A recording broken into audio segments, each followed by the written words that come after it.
the top stories, ceremony held to mark the arrival of Pfizer vaccines. St. Lucian pathologist issues dire warning to the unvaccinated, and growing calls for vaccine mandates for health workers in the U.S. Hello and welcome to the Midday newscast. Today is Thursday, August 12th, 2021. I am Scotticia Hendrickson. Nationally, health and other government officials are at the RLB International Airport today for a ceremony to mark the arrival of the first batch of the Pfizer COVID-19 vaccines. The batch of 11,700 doses was procured from the United States through a donation to CARICOM. A brief ceremony will be held at the airport, followed by a question and answer segment with all local media. Among the speakers expected to attend will be Prime Minister Dr. The Honorable Timothy Harris and Permanent Secretary in the Ministry of Health, Dr. Dolores Stapleton Harris. Today's shipment will be the first of 3 batches of vaccines, totaling 35,100 doses. A number of persons from the National Volunteer Corps and the general public came out on Thursday morning to participate in the cleanup activities hosted by the Department of Youth Empowerment, St. Kitts, to commemorate International Youth Day 2021. In an interview with ZIZ News, Youth Officer Stephen Gilbert explained that the activities include a beach cleanup and in-water cleanup.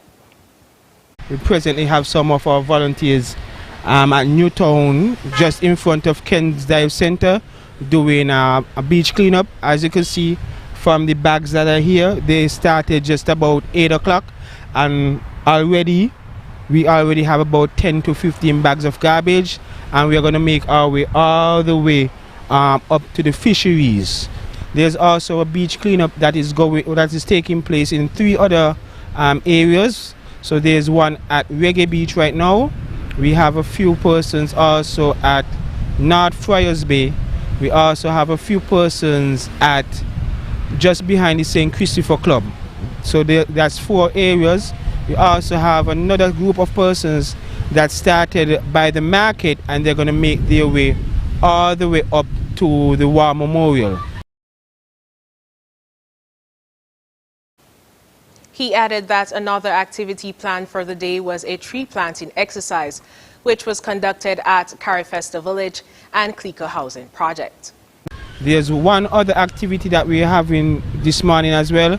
We are having a tree planting exercise, and that is directly in front of the Carifesta Housing, Carifesta Village, just in front of the Anglican Church. We have a group of persons there as well, planting trees, providing the community with some shade, some fruits and so on. We also have the members of the community there who would assist with the maintenance and the well-being of the trees. The activities are being observed under the theme for this year's commemoration, Transforming Food Systems, Youth Innovation for Human and Planetary Health. 4 nationals have been inducted into the 2021 Regional Organization of Women in Leadership's Women in Politics program.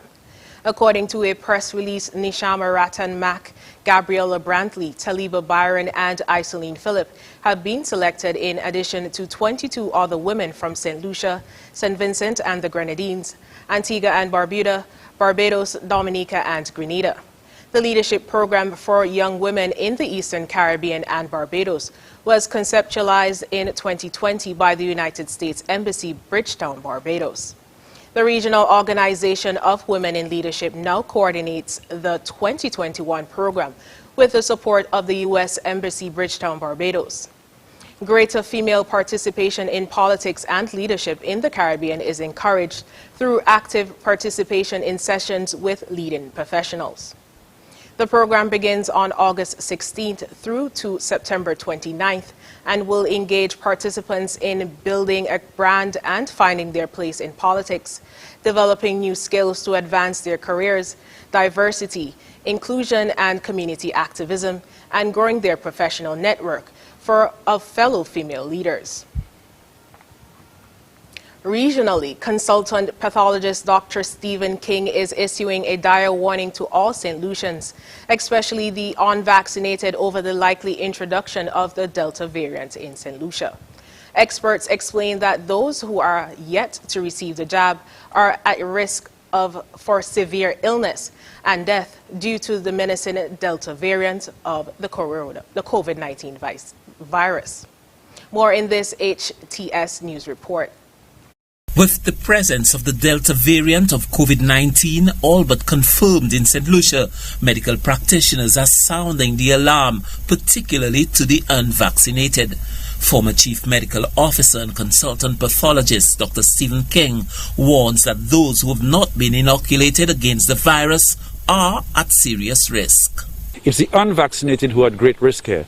The unvaccinated are the ones that are going to bear the brunt of the disease and the death and the hospitalizations, right? Yes, occasionally you will get a vaccinated person, it'll happen to as well, I might tell you. There are vaccinated people who can get sick with this virus as well, right? But that is the minority. And that is why I'm saying, although the vaccine is not 100%, but it's definitely thousands of times safer than COVID. So, what are the options that should be under consideration as the government seeks to get the recent upsurge in cases under control? The other thing, of course, is universal mask wearing, and of course, vaccination, right? Also along the same lines, and this is where the debate comes in, which non-essential businesses should we close to stop people from gathering? The other issue is, should we allow people who are vaccinated to gather? Because if you are vaccinated people together are not a risk to one another. The former Chief Medical Officer says the government has to level up with the people, given what's at stake is a matter of life and death. It's not a simple conversation to have, as you'd well appreciate, but from the medical point of view, the science is clear as to what works and what doesn't. There's a raging debate in many Caribbean nations and around the world about the discrimination against the unvaccinated. This has erupted in violent mass protests in some neighboring nations as the governments seek to strike the balance between protecting the population and preserving people's fundamental rights. There's also the issue of the practicality of some of the measures. There's technology that's available. I mean, QR codes that could be linked to electronic databases that could immediately tell you if somebody is really vaccinated or not. Other than that, you have to depend on paper and of course, the trust. And we've heard stories already of people trying to counterfeit and create fraud with the vaccine passports, which is so ridiculous when you think about it. You know, as people, we must be sensible and understand that genuine safety is what we're looking at here. So to try and cheat and hide and defraud is ridiculous. But anyway, so what are the options? One, we have a responsible honor code. Two, that we have we use technology to assure that when people say they're vaccinated, we can verify that in real time. The recent spike in COVID-19 cases has presented Prime Minister Philip J. Pierre and his new administration with an early challenge, one with life and death consequences. Stanley Lucian for the HTS News Force. In Antigua and Barbuda, bail has been granted to 5 people charged in connection with what police say was an unlawful public meeting on Market Street on Sunday. The accused made their appearance in the St. John's Magistrate Court on Wednesday afternoon. ABS's Kim Emmanuel Beard has the details. 34-year-old Dornette Simon of Tyndall Road and 29-year-old Chanel Williams of Villa were both detained and charged with organizing a prohibited public meeting. They were granted bail in the sum of $15,000 for incitement contrary to the Public Order Act, Cap 357. And are expected to pay a cash component of $1,000 each by Thursday, 12th August, or be taken back into custody. The defense team, led by Wendell Robinson, argued for full disclosure of all electronic evidence within 30 days. Simon and Williams will have to surrender their personal documents to the police and are both expected to report to the nearest police station 3 times per week before returning to court on the 24th of November 2021 at 9 a.m. Meanwhile, 46-year-old Saron George of Villa, 20-year-old Dwayne De Silva of Grace Farm and 22-year-old Terry Vaville of Tanner Street are all charged with participating in the unlawful assembly and were granted $5,000 bail with a cash component of $500 each. Their defense, led by Leon Chaku-Semester, also argued full disclosure of evidence in the possession of prosecutors within 14 days. They are expected to report to the nearest police station twice per week and are scheduled to return to court on the 30th of November at 9 a.m. This is Kim Emmanuel Baird reporting for ABS News. Internationally, about 1 in 4 hospitals in the U.S. now requires their staff to get a jab against COVID-19. Already in states such as New York, California, and Washington, vaccinations are compulsory for healthcare workers. That leaves frontline staff with increasingly little choice but to get the shot or ditch their jobs. Al Jazeera's John Hendren reports. To work at Rush University Medical Center, there's a new rule. Get the jab or get another job. I think it's the right thing to do. We are in healthcare. We should be maintaining health, and we shouldn't be putting our patients at risk. And even though the risk of transmitting COVID from a healthcare worker to a patient is low, it's not zero. There are strict exemptions for religious or medical reasons, but in general, healthcare workers are now required to practice what they preach. About 70% of U.S. adults are at least partly vaccinated for COVID-19. It's 60% if you include the children under 12 who are not eligible. For healthcare workers, the numbers are similar, though at Rush they've now reached 85%. We're trying to decrease transmission of the Delta variant, so if you come here and everybody's vaccinated, then you're less likely to leave with the virus. Rush stands at the vanguard of a growing movement. Nearly 15,000 hospitals, about 1 in 4 across the U.S., now require staffers to get the COVID vaccine, according to the American Hospital Association.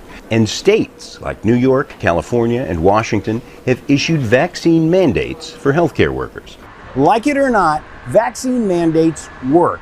Since Chicago began requiring a vaccination or a negative test to attend most concerts, more people have gotten vaccinated. And since France began requiring a similar health pass to attend bars, restaurants, and most indoor venues, millions more people signed up to get the shot. And that's crucial to reach the kind of herd immunity that will stop those new variants from popping up. Still, some are saying no to inoculation. And there have been protests across the country by thousands of vaccine-wary healthcare workers. You have every right not to get vaccinated. We're not going to force you to get vaccinated, but you may have to find another place to work. That's exactly what happened to workers at RWJ Barnabas Health in New Jersey, which recently fired half a dozen senior employees for refusing to get vaccinated. With more companies in and out of healthcare requiring the vaccine to enter the office doors each day, that leaves anti-vaxxers with increasingly few options. John Hendren, Al Jazeera, Chicago. And now for the weather. Present weather shows fair skies with a slight dust haze. Winds are a moderate breeze of 16 miles per hour from the east-northeast. Temperature is 31 degrees Celsius or 88 degrees Fahrenheit. Seas are moderate with waves of 4 to 7 feet. A small craft caution is in effect. The weather for today and tonight will be partly cloudy with a 20% or slight chance of showers. Sunset today will be at 6:38 p.m. Sunrise tomorrow will be at 5:53 a.m. That brings us to the end of the ZIZ newscast. Thank you so much for joining us. Tune in this evening for these stories and more in detail. Goodbye.